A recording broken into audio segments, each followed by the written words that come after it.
എല്ലാവർക്കും നമസ്കാരം. ഒരുപാട് വേദനയോട് കൂടിയാട്ടോ ഈ വീഡിയോ ചെയ്യുന്നത്. കൊല്ലം ജില്ലയിലുള്ള മഞ്ജു എന്ന് പറയുന്ന ഒരു മോള് 2 മക്കളുടെ പഠനത്തിന് സഹായിക്കാൻ ചോദിച്ചിട്ട് നമ്മളെ കോൺടാക്റ്റ് ചെയ്തിട്ടുണ്ടായിരുന്നു.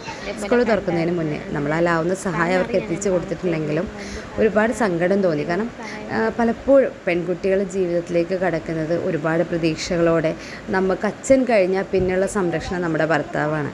ഏത് പ്രതിസന്ധി ഘട്ടത്തിലും നമ്മുടെ കൂടെ ഉണ്ടാവുമെന്ന് നമ്മൾ കരുതുന്നവരാണ് അല്ലേ. അതുപോലെ നമ്മളെ വിശ്വസിച്ച് നമുക്ക് ഏറ്റവും സംരക്ഷണം തരേണ്ടത് നമ്മുടെ മാതാപിതാക്കളാണ്.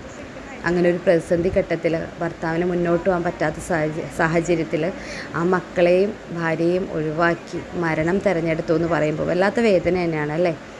എന്ത് പ്രതിസന്ധി വന്നാലും നമ്മുടെ മക്കളെ ഓർക്കുക, നമ്മളെ വിശ്വസിച്ച് നമ്മുടെ കൂടെ കൂടിയവരെ ഓർക്കുക.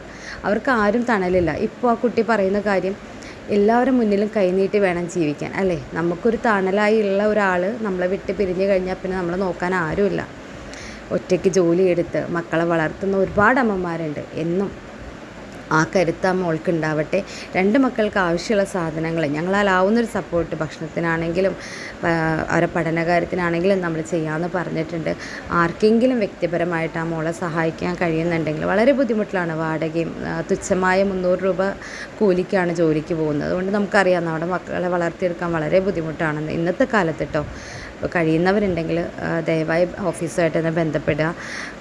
അവർക്ക് എല്ലാവിധ നന്മകളും ഉണ്ടാവട്ടെ. മക്കൾ നന്നായി വളരട്ടെ. ആ അമ്മയ്ക്കെന്നും തണലാവട്ടെ. Thank you so much.